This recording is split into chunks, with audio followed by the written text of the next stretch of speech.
बाबा जी और हुजूर जी की प्यारी साध संगत जी राधा स्वामी जी। संगत जी हाल ही में संपन्न हुए। दिल्ली के भाटी सेंटर में एक सेवादार द्वारा जब लंगर खाया गया तो बड़ी घटना घट गई, या यूं कहें कि बड़ा चमत्कार हो गया। लोग कहते हैं कि चमत्कार सिर्फ कहानियों में होते हैं, लेकिन हाल ही में दिल्ली में संपन्न हुए बाबा जी के भंडारे के लंगर घर में जो चमत्कार हुआ वो सिर्फ किस्से कहानियों में नहीं बल्कि हकीकत में हुआ। बाबा जी की दृष्टि पड़ चुके लंगर को जब एक सेवादार भाई ने खाया तो उसके साथ कुछ ऐसा हुआ कि ऐसी बातें तो हम अक्सर किस्से कहानियों या फिल्मों में देखते और सुनते हैं। पूरी बात क्या है आपको मैं बताने जा रहा हूं, आप भी हैरान रह जाएंगे। संगत जी सद्गुरु अपनी मेहर से आकाश को जमीन और जमीन को आकाश तक बना सकते हैं। आइए अब सुनिए इस सेवादार भाई की पूरी बात। सेवादार भाई एक पक्का बैचधारी सेवादार तो नहीं है, लेकिन जब भी समय मिलता है तो सेवा करने से पीछे नहीं हटते। इनका नाम है लक्ष्मी नारायण जी। उम्र लगभग 60 साल। ये दिल्ली में ही रहते हैं और बाबा जी के सत्संग में हमेशा जाते हैं और अक्सर सेवा का हुक्म हो तो समय निकाल लेते हैं। कुछ दिन पहले इनके पेट के एक हिस्से में तेज दर्द हुआ। जब डॉक्टर से चेक करवाया तो पता लगा कि इनके गाल ब्लैडर में एक रसोली है, जिस वजह से भयंकर दर्द उठ गया था। संगत जी कई बार इस तरह की रसोली सालों भी पड़ी रहे तो परेशान नहीं करती, लेकिन जब कभी दर्द उठे तो इस रसोली को निकालना ही पड़ता है। लक्ष्मी नारायण जी को डॉक्टर ने बताया कि इस रसोली को हमें निकालना पड़ेगा। इसके लिए एक छोटा सा ऑपरेशन करना होगा। तो लक्ष्मी जी तैयार हो गए, लेकिन संगत जी उन्हीं दिनों में दिल्ली में बाबा जी का भंडारा होना था और लक्ष्मी जी की पत्नी भी एक सत्संगी हैं। उन्होंने याद दिलाया कि लेकिन अगर आजकल में ऑपरेशन करवाया तो फिर हम लोग सेवा और सत्संग पर नहीं जा पाएंगे। पत्नी की बात सुनकर लक्ष्मी नारायण जी को याद आया कि उन्होंने तो सेवा पर जाने का वचन दिया हुआ था। उन्होंने अपनी पत्नी से कहा, लेकिन अगर सेवा और सत्संग के दौरान फिर से दर्द उठ गया तो मैं क्या करूंगा। पत्नी को सद्गुरु पर बहुत आस्था है, तो उन्होंने कहा कि आप चिंता मत करो, मेरा विश्वास करो, इन 7 दिन में आपको कुछ नहीं होगा। मुझे बाबा जी पर विश्वास है कि वह आपको कोई तकलीफ नहीं होने देंगे। उन्होंने डॉक्टर से पूछा कि कितने दिन के बाद ऑपरेशन करवाना होगा, तो डॉक्टर ने कहा कि आज या कल तक ही इस रसोली को निकालना पड़ेगा। लक्ष्मी जी ने कहा कि क्या ऐसा हो सकता है कि आप इस रसोली को 1 हफ्ते के बाद निकालें, क्योंकि हमारे बाबा जी का सत्संग होने जा रहा है और मुझे सेवा पर जाना है।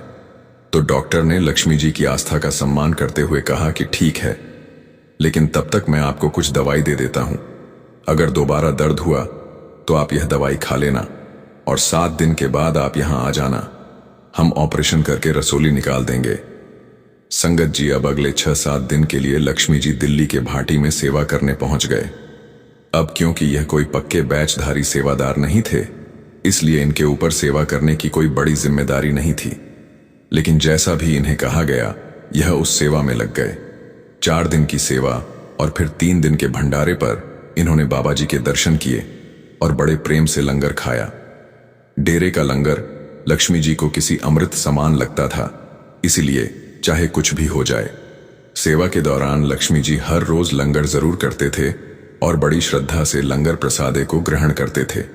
सेवा के दौरान इन 7 दिन में इन्हें रसोली वाली तकलीफें बिल्कुल भी नहीं हुई, लेकिन अब क्योंकि डॉक्टर ने 7 दिन के बाद का टाइम दिया था तो लक्ष्मी जी डॉक्टर के पास गए और कहने लगे कि जी अब मैं फ्री हूं, आप जब चाहे ऑपरेशन कर सकते हैं।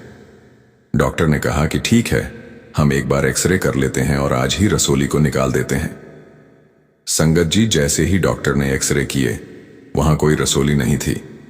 ये देखकर डॉक्टर साहब बोले, लक्ष्मी जी आप हमसे मजाक कर रहे हो, कहीं और से ऑपरेशन करवा आए और हमें बताया भी नहीं।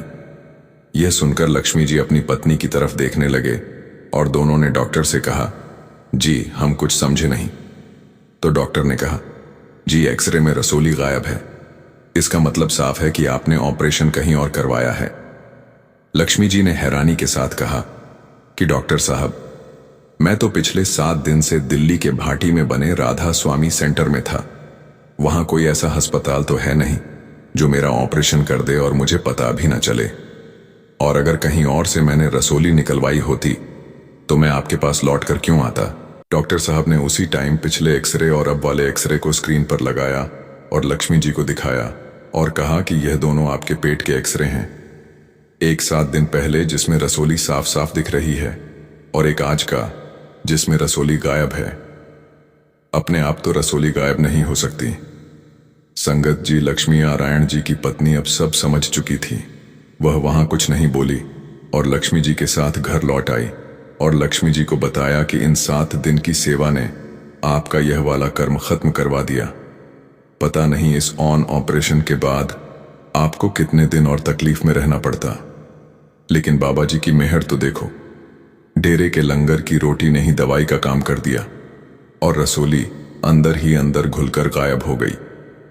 यह सुनकर लक्ष्मी जी को भी इस बात पर विश्वास हो गया कि कैसे सतगुरु अपने सेवादारों के कर्मों को छोटी मोटी सेवा से ही खत्म करवा देते हैं। संगत जी ऐसा ही एक पुराना किस्सा भी याद आता है, जब एक अरबपति आदमी को बाबा जी ने टॉयलेट साफ करने की सेवा पर लगाया था। पूरा किस्सा सुनकर आप भी रो पड़ोगे। यह सेवादार कोई साधारण व्यक्ति नहीं था, वह एक बहुत बड़ा उद्योगपति था, अपार धन संपत्ति का मालिक। लेकिन जब बाबा जी ने उसे वॉशरूम की सफाई की सेवा करने का आदेश दिया तो उसके मन में एक झटका सा लगा। उसे यह बात बिल्कुल रास नहीं आई। भीतर ही भीतर वह सोचने लगा, मैं करोड़ों का मालिक और मुझे यह काम सौंपा गया। उसके चेहरे पर हल्की नाराजगी झलक रही थी। संगत जी बात उस समय की है जब बाबा जी डेरे के दौरे पर थे। डेरे में उस दिन करीब 100 के आसपास सेवादार सड़क निर्माण की सेवा में लगे हुए थे। हर कोई अपनी अपनी ड्यूटी में मन लगाकर जुटा था। बाबा जी अपनी गाड़ी में बैठे हुए उस सेवा स्थल से गुजर रहे थे और एक एक सेवादार को ध्यान से देख रहे थे। थोड़ी ही देर बाद बाबा जी ने ड्राइवर साहब को कहा, गाड़ी रोक लो। गाड़ी रुकते ही बाबा जी ने पास खड़े एक सेवादार को बुलाया और कहा, बेटा जरा वहां जाओ जहां सड़क की सेवा चल रही है। वहां जो सफेद कमीज पहने सेवादार काम कर रहे हैं उन्हें मेरे पास आने को कहना। वह सेवादार तुरंत आगे बढ़ा और जाकर उस व्यक्ति को बुला लाया।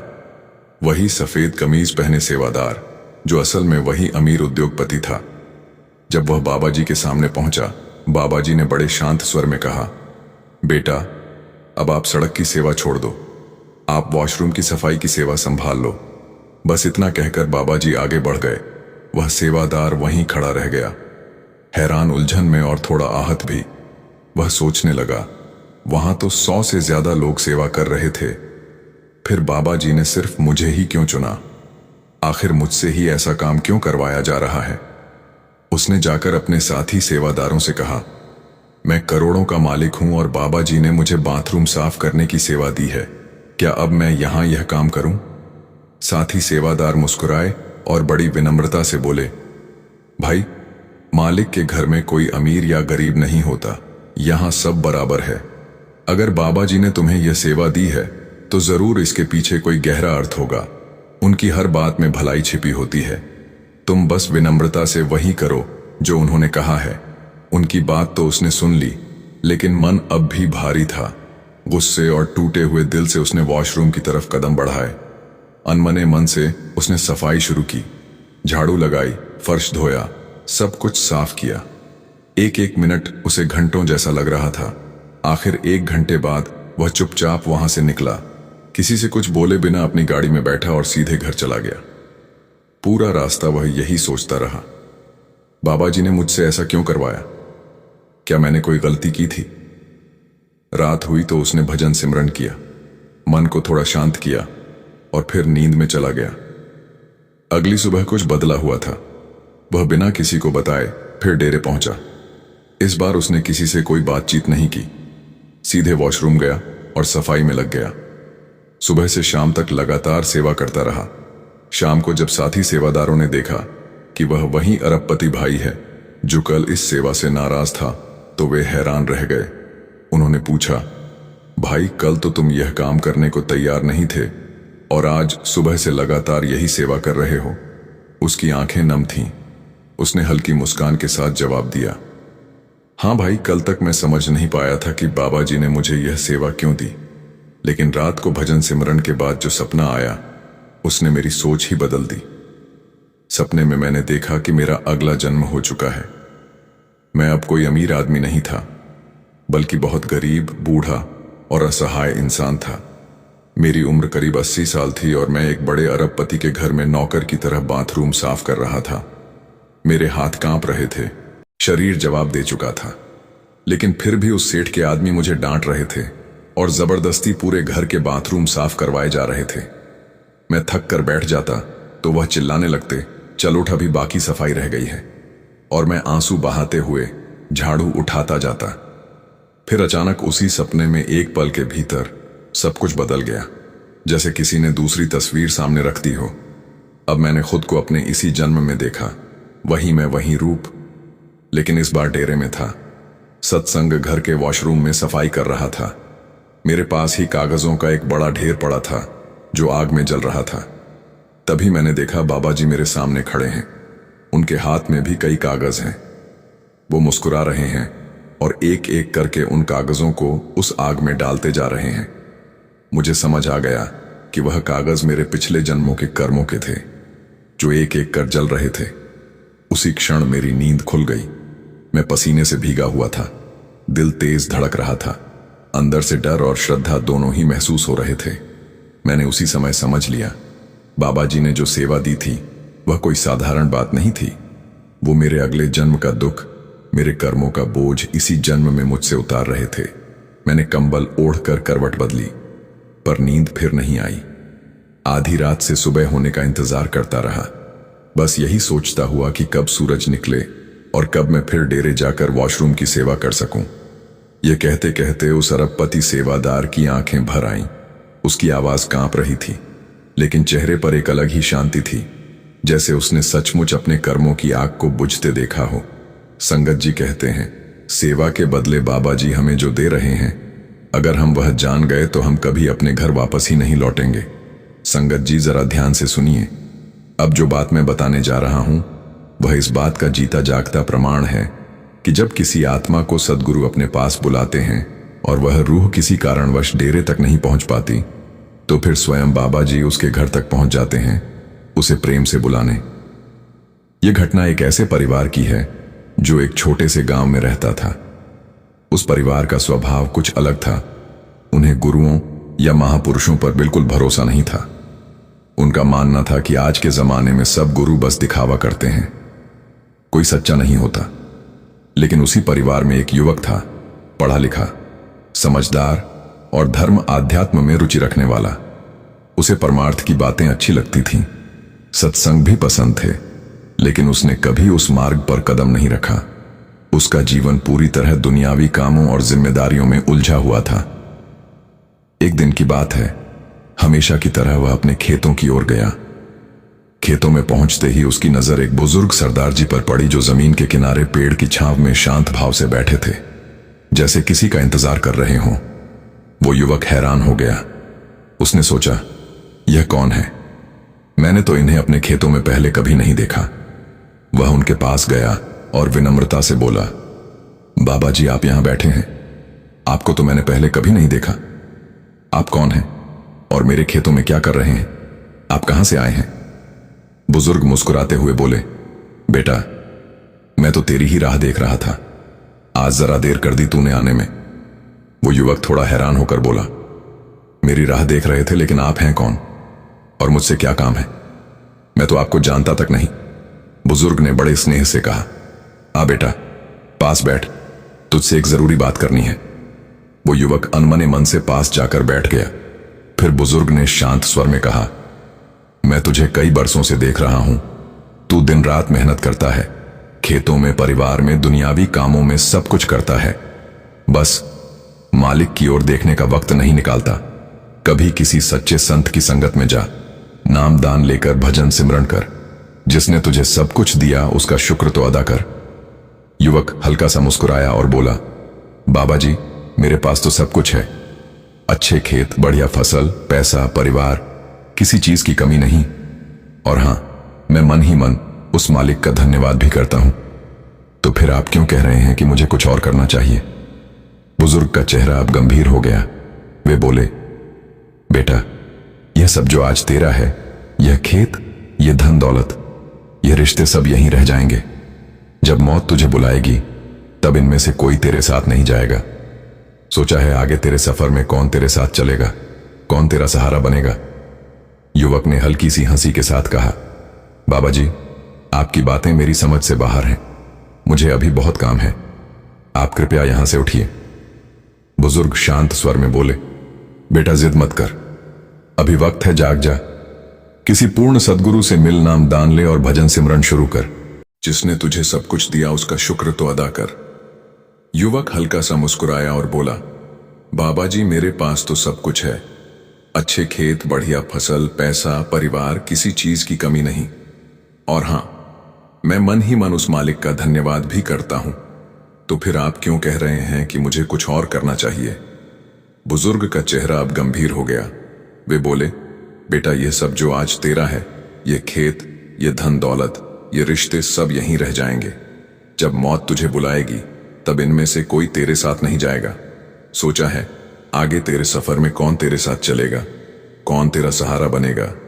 युवक ने हल्की सी हंसी के साथ कहा, बाबा जी, आपकी बातें मेरी समझ से बाहर हैं। मुझे अभी बहुत काम है, आप कृपया यहां से उठिए। बुजुर्ग शांत स्वर में बोले, बेटा जिद मत कर, अभी वक्त है, जाग जा। किसी पूर्ण सद्गुरु से मिल, नाम दान ले और भजन सिमरन शुरू कर। कल का भरोसा किसी को नहीं होता।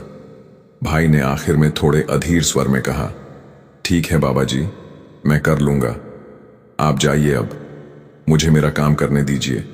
वादा करता हूं कि जल्द ही किसी गुरु से नाम दान ले लूंगा। बाबा जी हल्का सा मुस्कुराए और चुपचाप वहां से चले गए। वक्त बीतता गया, दिन महीनों में बदल गए, पर उस भाई ने अपने वादे की ओर कभी ध्यान नहीं दिया। एक दिन फिर वही भाई हमेशा की तरह अपने खेतों की ओर गया, लेकिन जैसे ही खेत में पहुंचा, उसकी नजर सामने पड़ी और वह अवाक रह गया। वही बुजुर्ग फिर से वहीं बैठे थे, बिल्कुल उसी जगह पर जैसे उसकी ही राह देख रहे हों। भाई के पास पहुंचते ही बुजुर्ग ने कहा, बेटा, मैंने तुझसे उस दिन कहा था कि नाम की बख्शीश ले लेना, देर मत करना, लेकिन तू तो अब तक गया ही नहीं। तुझे याद है तूने मुझसे वादा किया था? भाई के चेहरे पर झुंझुलाहट आ गई। वो बोला, बाबा जी, आप बार बार मेरे पीछे क्यों पड़े रहते हैं? अगर मैं भजन सिमरन में लग जाऊं तो मेरे खेत का काम कौन करेगा? मेरे ऊपर पूरे परिवार की जिम्मेदारी है। परमार्थ के लिए बहुत वक्त चाहिए होता है और मेरे पास तो सांस लेने तक का भी समय नहीं है। बुजुर्ग ने उसकी बात बड़े धैर्य से सुनी, फिर प्यार भरे स्वर में बोले, बेटा, जब तू मालिक की ओर मुड़ जाएगा तो तुझे अपने कामों की चिंता करने की जरूरत नहीं रहेगी। मालिक खुद तेरे काम संवारेगा। सब कुछ उसी की मर्जी से चलता है। तू बस एक कदम उसकी ओर बढ़ा, बाकी कदम वो खुद बढ़ाएगा। भाई थोड़ा उलझन में आ गया और बोला, आप आखिर हैं कौन और किस डेरे की बात कर रहे हैं? मैं तो आपको जानता तक नहीं, ना कभी हमारे गांव में देखा, ना कभी सुना। फिर आप बार बार मेरे पीछे क्यों पड़े रहते हैं? बुजुर्ग बोले, बेटा, मैं तुझसे कुछ मांगने नहीं आया हूं, बस एक बात कहना चाहता हूं। अभी वक्त है, खुद को संभाल लें। सद्गुरु की शरण में एक कदम रख दे। उस वक्त तो उस भाई ने बात को अनसुना कर दिया और आदर पूर्वक उन्हें विदा कर दिया। कुछ दिन बाद वही बुजुर्ग फिर उसके खेत में आ पहुंचे। वही शांत चेहरा, वही मधुर आवाज और फिर वही बातें दोहराई, लेकिन इस बार जैसे उन शब्दों में कोई असर था। भाई कुछ देर चुपचाप उनकी ओर देखता रहा, फिर बोला, बाबा जी, ठीक है, बताइए कहां जाना है। मुझे लगता है जब तक मैं आपकी बात नहीं मान लूंगा आप आते ही रहेंगे। बुजुर्ग मुस्कुराए, जेब से एक छोटा सा कागज निकाला और बोले, यहां जाना बेटा, डेरे में। वहां सत्संग सुनना और नाम की बख्शीश ले लेना। यही तेरे जीवन का सबसे सही कदम होगा। भाई ने सिर झुकाकर कहा, ठीक है बाबा जी, मैं चला जाऊंगा। उस दिन जब वो घर लौटा तो बुजुर्ग के शब्द उसके मन में गूंजते रहे। रात भर उसे नींद नहीं आई। वह सोचता रहा, आखिर वह कौन थे, कोई साधारण इंसान या कोई दिव्य रूह? अगले दिन उसने गांव के लोगों से पूछताछ की, क्या आपके खेतों में भी ऐसे बुजुर्ग आते हैं? सबने एक सुर में कहा, नहीं भाई, हमारे यहां तो कभी कोई नहीं आया। यह सुनकर उसका मन और उलझ गया। उसने घर जाकर सारा किस्सा परिवार को बताया। 3 बार खेत में एक अजनबी फकीर आए जो मुझे बार बार कहते रहे कि डेरा जाकर नाम की बख्शीश ले आओ। परिवार के लोग हैरान भी हुए और चिंतित भी। एक ने कहा, भोले तू किसी धोखे में पड़ गया है। आजकल बहुत ढोंगी घूमते हैं जो भोले भाले लोगों को फंसा लेते हैं। इनसे दूर रहो और अपने खेत खलिहान पर ध्यान दे। ये सब तुझे बहकाकर डेरे में खींच लेंगे, फिर ना जाने क्या जादू टोना कर देंगे। लेकिन अब उस भाई के भीतर कुछ बदल चुका था, जैसे भीतर कोई लौ जल उठी हो। उसने दृढ़ स्वर में कहा। वो 3 बार मेरे पास आए, हर बार स्नेह से बुलाया। ना उन्होंने कुछ मांगा, ना कोई स्वार्थ दिखाया, बस बार बार यही कहा कि डेरा जाकर नाम की बख्शीश ले ले। अब चाहे कुछ भी हो मैं जरूर जाऊंगा, एक बार जाकर देख तो लूं। घर वालों ने बहुत समझाया, कभी डांटा कभी डराया। क्या पागल हो गया है तू? खेत खलिहान छोड़कर अब डेरे भागेगा? यह सब छल कपट के जाल हैं, इनसे दूर रह। पर भाई अब किसी की सुनने के हाल में नहीं था। उसने मन में ठान लिया, अब रुकना नहीं है। अकेला ही रास्ता पकड़ लिया और डेरे की ओर चल पड़ा। जब वह पहुंचा तो सत्संग आरंभ होने ही वाला था। वह चुपचाप संगत में बैठ गया। जैसे ही स्टेज पर हुजूर महाराज जी का दर्शन हुआ, उसका कलेजा थम गया, उसकी आंखें फैल गईं। अरे ये तो वही बुजुर्ग हैं, वही जो 3 बार मेरे खेत में आए थे। एक पल को उसे अपने ही होश पर शक हुआ। उसने आंखें मलकर देखा, नहीं ये सपना नहीं था, सचमुच वही चेहरा, वही करुणा, वही दिव्य आभा। उसकी आंखों से आंसू बह निकले। वह गहरे भाव में डूब गया। सत्संग के शब्द गूंज रहे थे, लेकिन उसका मन भीतर कहीं रो रहा था। मैं कितना अंधा रहा। मालिक खुद बुलाने आए थे और मैं पहचान ना सका। सत्संग के अंत में जब नाम बख्शीश की वेला आई तो जैसे उसके लिए सब सहज हो गया। बिना किसी झिझक, बिना किसी प्रयास के उसे नाम की दांत मिल गई, जैसे वह पहले से ही चुना हुआ था। बस समय का इंतजार था।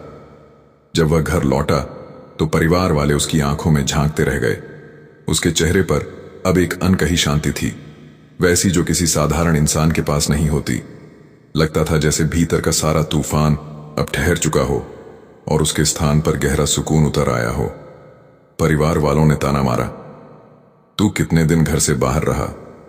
कोई फिक्र है तुझे खेती की? भाई ने शांत स्वर में जवाब दिया, मैं बताकर गया था कि डेरे जा रहा हूं और आज मैं डेरे से कुछ लेकर आया हूं। फिर उसने कहा, जो बुजुर्ग 3 बार मेरे खेत में आए थे वह कोई आम इंसान नहीं बल्कि खुद मालिक थे। वह एक पूर्ण गुरु हैं और डेरे में सत्संग में स्टेज पर बैठे थे और मुझे आज नाम की बख्शीश भी मिल गई है। अब मैं खेतों में काम करने के साथ साथ भजन सिमरन भी करूंगा। आप चिंता मत करो, मैं अपनी जिम्मेदारियों से पीछे नहीं भाग रहा। अब जैसे जैसे वह भाई भजन सिमरन में डूबता गया, वैसे वैसे उसके परिवार वाले उससे दूर होने लगे। परिवार में सब उसे डांटने लगे, तुझे जरा भी लोकल आज की फिक्र नहीं। हमें समझ नहीं आता तू किस बाबे के पीछे लग गया है। कोई तेरे बारे में कुछ पूछता है तो हम क्या जवाब दें? सारी दुनिया में हमारा मजाक क्यों बनवा रहा है? लेकिन उस भाई ने किसी की एक ना सुनी। कोई तर्क, कोई सफाई नहीं दी, बस चुपचाप अपनी राह पर चलता रहा।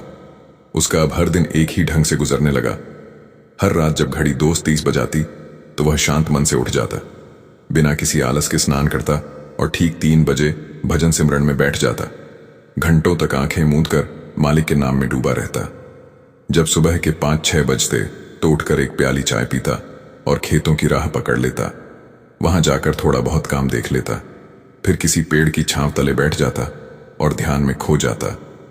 घंटों बीत जाते पर न उसके चेहरे पर थकान दिखती, न मन में कोई चिंता। गांव के दूसरे किसान उसे रोज ऐसे बैठे देखते और आपस में कानफूसी करते। ये रोज आता तो है खेत में, पर ना हल चलाता है ना बीज बोता, बस बैठा ही रहता है पेड़ के नीचे। धीरे धीरे सबको लगा जैसे वह सुध-बुध खो चुका हो। लोगों ने उसके घर वालों से शिकायत करनी शुरू कर दी, आपका बेटा तो अब खेती किसानी छोड़ बैठा है, सारा दिन ध्यान लगाने में गुजार देता है, ऐसे चलेगा तो सब बर्बाद हो जाएगा। परिवार यह सुन सुनकर परेशान हो उठा। एक दिन गुस्से में उसे खूब डांट दिया, क्या हो गया है तुझे? घर बार की फिक्र नहीं, खेती चौपट कर दी। सुबह सुबह उठकर बैठ जाता है अपनी ही दुनिया में। ये कौन सा नाम जपना शुरू कर दिया है तूने? हमारा सब कुछ डूबा देगा। लेकिन उस भाई के चेहरे पर ना कोई जवाब था, ना कोई शिकायत, बस एक गहरी मुस्कान। अब उसे दुनिया की बातों से कोई फर्क नहीं पड़ता था। उसके ऊपर तो सद्गुरु के प्रेम का ऐसा रंग चढ़ चुका था कि कोई भी सांसारिक आवाज अब उसे छू नहीं सकती थी। वो नशा अब ऐसा था जो उतरने वाला नहीं था। इसी दौरान एक दिन घर में 2 दिन का बड़ा पाठ और पूजा का कार्यक्रम रखा गया। पूरे घर में चहल पहल मच गई। रिश्तेदारों को बुलाया गया। तैयारियां उस जोरों पर थीं। परिवार वालों ने उस भाई से कहा, देखो घर में बड़ा आयोजन है, सब रिश्तेदार आने वाले हैं, अब 2-3 दिन के लिए अपने भजन सिमरन छोड़ देना। इस बार कार्यक्रम की पूरी जिम्मेदारी तुम्हारे ऊपर है, सब कुछ अच्छे से संभालना, यही असली पुण्य है, यही काम आएगा। भाई ने बिना कुछ कहे बस सिर झुका दिया। ठीक है। कुछ ही समय में घर उत्सव सा लगने लगा। पूजा पाठ शुरू हुआ। पंडितों के मंत्र गूंज रहे थे, शंख बज रहे थे, मेहमान आते जाते थे। रसोई में पकवानों की महक फैली थी, आंगन में सजावट हो रही थी और घर में एक त्योहार जैसा रौनक माहौल था। लेकिन उस भाई का मन इस शोरगुल में भी कहीं और था।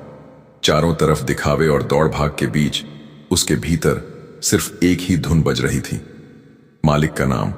उसकी आंखें अनायास ही हर चेहरे में उसी करुण रूह को ढूंढने लगीं जिसने उसे इस राह पर चलाया था। धीरे धीरे वह भीड़ से चुपचाप निकल गया। किसी ने ध्यान भी नहीं दिया। वो सीधे खेतों की ओर बढ़ा और वहीं एक पेड़ के नीचे जाकर ध्यान में बैठ गया।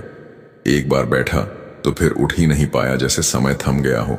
घंटे बीतते गए, फिर दिन, और उसे होश ही नहीं रहा कि 2 दिन गुजर चुके हैं। जब उसका ध्यान टूटा तो चारों ओर सुबह की रोशनी फैल चुकी थी। उसे जैसे किसी ने झकझोर कर जगाया।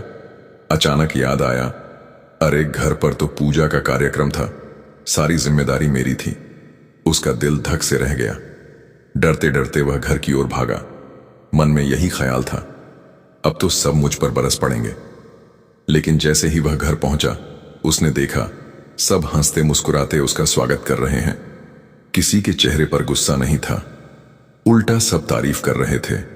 भाई तुमने तो सब कुछ बहुत बढ़िया संभाल लिया। पूरा कार्यक्रम बिना किसी रुकावट के संपन्न हो गया। गांव के लोग भी बहुत प्रसन्न थे। सब तरफ से सराहना मिल रही थी।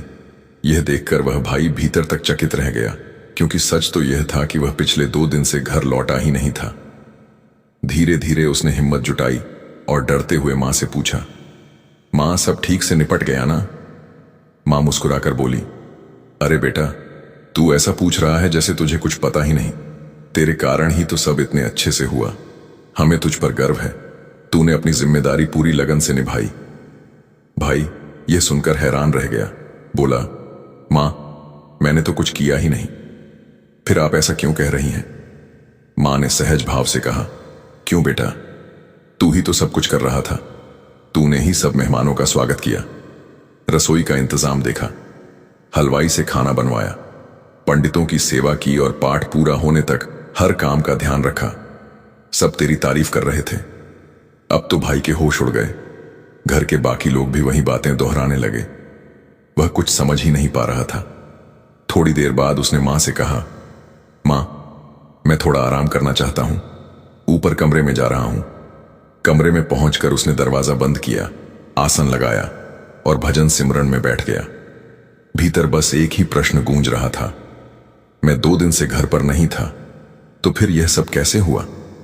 थोड़ी ही देर में ध्यान की गहराई में उसे एक दृश्य दिखा। स्टेज पर जैसे पर्दा उठा हो और उसने देखा कि हुजूर महाराज जी खुद उसके रूप में घर में जाकर उसकी जिम्मेदारी निभा रहे हैं। वही उसके वेश में, वही उसके घर में, वही सब कार्य कर रहे हैं। यह दृश्य देखते ही वह फूट फूट कर रो पड़ा। आंखों से आंसुओं की धार बहने लगी।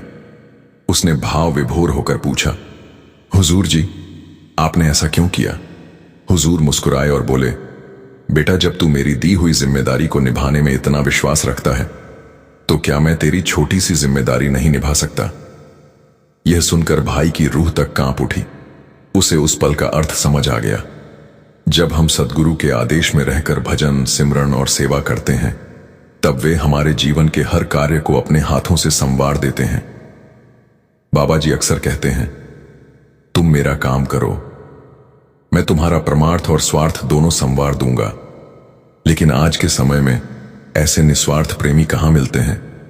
हम में से अधिकांश तो मालिक को भी अपने स्वार्थ के लिए याद करते हैं, कुछ पाने के लिए।